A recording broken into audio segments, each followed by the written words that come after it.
کاناڵی مامۆستا حەسەن زیرەک لە تەلەگرام بە ئادرسی @حەسەن زیرەک. والله شريتي عزيزتي غوص كريبو يوالي لبر تساوي الذكري اما شريتي حسن زيرك كون نابي اول رجال المحابات شريتي كان وصل خصبو لبي قليل من ذا شاب فنزانا فريق لبو كتاكا علي بيرسون وكتمو ديون الشيء كتوه كل شيء ديون الشيء خاصة زيرك نما اكره وكتم طلاق مكي تازي كتوه زور كيكلي كحلي هيس بيوندي لك الحسن زيرك هبو أنا والله پیش دعوتی آقایانم دەگەڵ کردو ئەم پوڵەکەم بۆ ئەستاندوودا گۆرانی پێڵکوتنی نەدەزانی ئەمما لە کوردستاندا هەری حەسەن زیرەکێک بۆ بزانێ گۆرانی بڵێ چونکشی هەوای داوەتی نەدەزانی و پێڵکوتنی نەدەزانی هەر لە مەجلیسی لێکرد بەڵێ داوەتی کوڕی حەمەسێخانی سراو فەتاخانمان جەراوە داوەتی اسماعیل ئاغای سەرامان جەراوە داوەتی حەمەڕەشیدی حەسەن زادەمان لێرە لە بۆکانی پێکەوە جەراوە داوەتی باب اسماعیلی حاجلێکمان پێکەوە جەراوە چوار داوەتم دەگەڵ بووە بەڵام خۆی بەژنەکەیەوە میوانم بوو پەمیدێ زەندێوە لە حاجیەک بۆ ئەوەڵین بارە من ئەسڵ زیرەکم نەدی بوو ئەمە لە عێراقێ بە سەفەر چوومە عێراقێ بە زمانی گۆرانی خۆم داژن منە بوو چوومە عێراق ئەگەر چووم شەوێ لە ماڵ ئەسماعیلی شارەغای سەرخمەی کوتیان ئەو شو ئەسڵ زیرەک لە بەغدا دێڵە تەواوی عالەمی دێیەکەی هات ڕادیۆ کەم بوو هاتە بە ڕادیۆی بزانین ئەسڵ زیرەک دێڵە ئەسڵ زیرەک کە گۆرانێکی کورد حەمدەکەم خەرجێ ماڵ نەبیرە دێ قەولت دابەچێ دەمکوت ئەوەندە نەمردومە منەوە حەسەن زیرەکەم دیەوە یا تا چێگەڵی دانیشتم بۆ ئەوەڵین بار حەسەن زیرەک هاتەوە ئێرانێ لە تارانەڕا هاتەوە شنوۆرە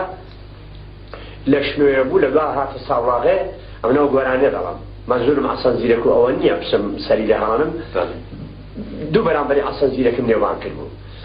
بۆ ئەوەڵین بار لە بێکۆسێ لە ئەنجەرام و ماڵا کام ئەمەری بێکۆسە ئاغایە حەسەن زیرەکیش کە هات بوو لە خانە ڕادەگە سەرگوردی بۆوێ دەناوانیان نەجەڕابەوە حەسەن زیرەک هاتەوە بۆ ئەوەڵین بارە من دیتم مەگەر هاگۆژی کۆڕان کوچۆڕێش سووری دەبەردا بوو کوشان ئەسەن بەخێرەی ئاغان ڕسووی نادی دەناسی کوتیوەڵان نێوم بیستو ئەمانە ناسم کوتیان ئەوە ڕسووی نادیە حەسەن زیرەک هەستا وێختمان ماچ کرد و لە پەناح خۆی دانم ئەو سەید عەلی سەردەشتی لەگەڵ بوو تیپێکی لە خەڵکی ئێرە محەممەد قەرەبڵاوی و تۆفێق نەماوە مرد و ئەوانەی لەگەڵ بوون کوشان نوکتی ئەوانێک وەرنۆچەسەکە بێ دووسێ ئاهەنگان بە ڕسووی نادی بە هەموو خۆی چم لێ نەبیستوە بۆ ئەوەڵی بار ئەو کۆڵوانەی لێ جوانە لەگەڵ ئەسەن زیرەکی پێکەوە گۆرانی مان کوت و زەقتیان کرد لەوێکەوە بەڵێ ئەی چ داوەت هەیە لەگەڵ جێڕا فەقەت ئەمن لەوێ توش بوو هەتا باری نەخۆشیەکەی لە بۆکانەگە نەخۆشکەون نەمدیتەوە هەتا نەخۆشکەون نەخۆشکەون لە بۆکانە بەڕەحمەت بێ چوم بۆ دیدەنی لە داوەت شاریکە دەڕاژم کوتیان ئەسەن زیرەک لە ئاڵی خۆی داکوم باشم ببینم ئەگەر چوم دایکی لەکرد بوو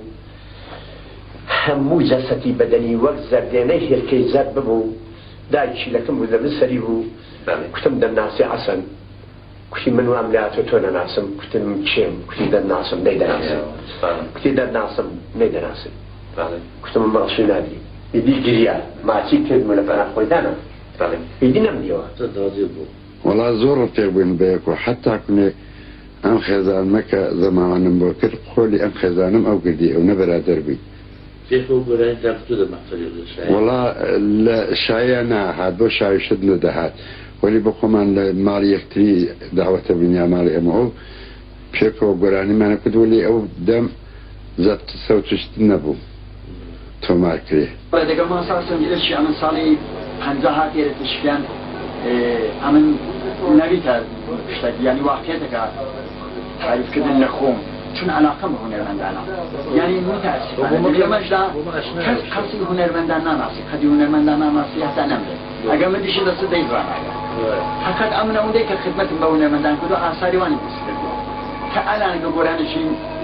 مامۆستا محەممەد مامرێ لێ دەدەی گۆرانشی مامۆستا حەسەن زیرەکی لێ دەدەی خەڵک ڕەحمەتی بۆی دەنێن هەدەکە ڕەحمەتەکەش بۆ میدەنێن دەڵاوە عیزی کردووە چون شتەهایان بووە ئەوانە ئەلانەکە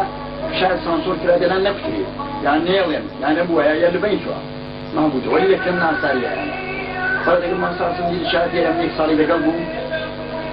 انسان شو هنرمند بو انسان چی خلاق بو لنظر گورانی خلق دکرد زۆر سپاسەکەم هونەرمەند مستەفا بەدەر دۆستانی هونەرمەندی مستەفا خۆشەویستی تر بەشێکیان بەداخەوە نەماوە بەشێکیان زیندوو ئینشەڵڵا تەمەنیان درێژ بێ بەشێکیان ئێمە نازانین مردوون یا ماون چەند دەقەیەکمان بە یادی حەسەن زیرەک قسەی ئەو خۆشەویستانێکە لە عەرزم کردین ماون یا نەماون هونەرنەماییان هەیە کە پێکەوە تەماشاکەین دوایە ئەگەڕێینەوە ئەستودیۆ پیاوێکی زۆر سەربەرز و پیاوێکی بەتەوامانە لە دنیا یەک بوو ئاوای کرد بە خۆی قوربان لەم ئاخرەوە ژیانی بە هونەردا داغگرانم دەستم بشتێ چاوم کردێ بە حەسەن زیرەک و نەبووەوە نابێتەوە ئەو ملەتە دڵخۆشە ئەو کوردە بێغەل و غەشە ئەو کوردە هەستێکی زۆر جوانی هەیە پێم وایە لە پاش مردنی ڕێز بدن لەو بەرنامەیە لە پاشی مردنی فقط تقاضەمەوەی لە پاشی مردنی ڕێزی لێ بگرن هونەرمەند کە بزانێ و کە نەزانێ کەلیمەیەکی وتبێ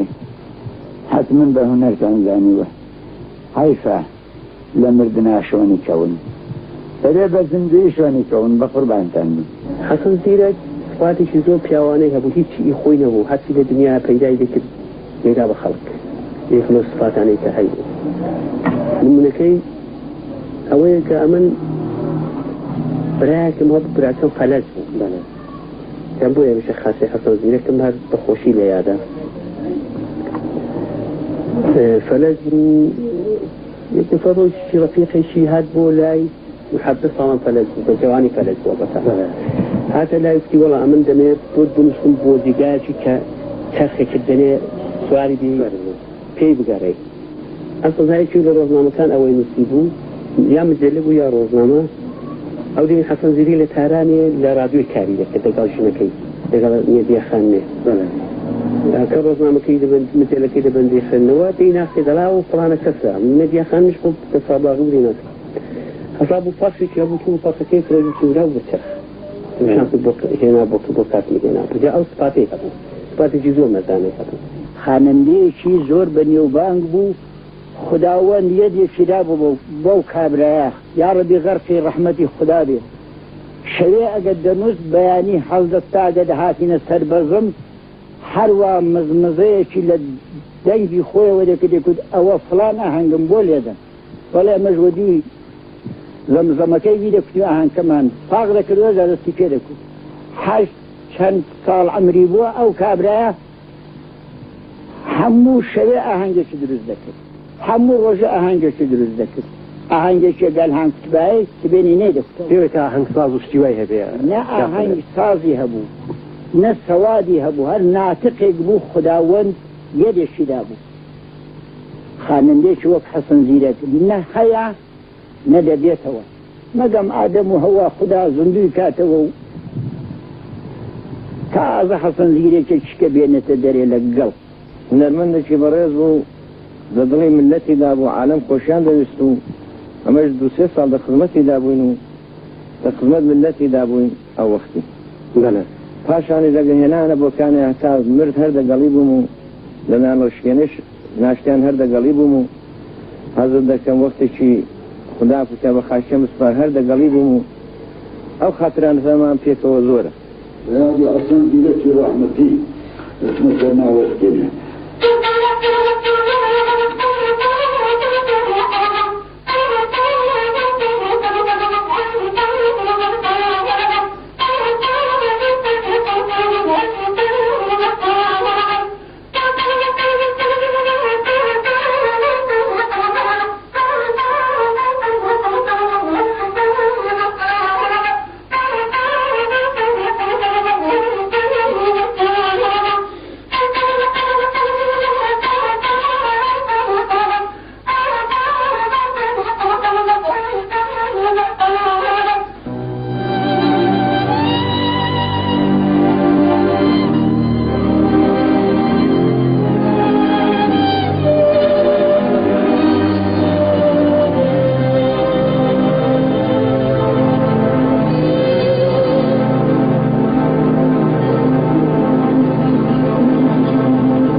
دبدناله جي اشخاك دي حالي دلو دلو دلو دلو دلو دلو دلو غريبو لو دلو لو دلو لو دلو دلو بكسو لو دلو دلو نشارو لو دلو لو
تلگرام به آدرس @حسن زیرک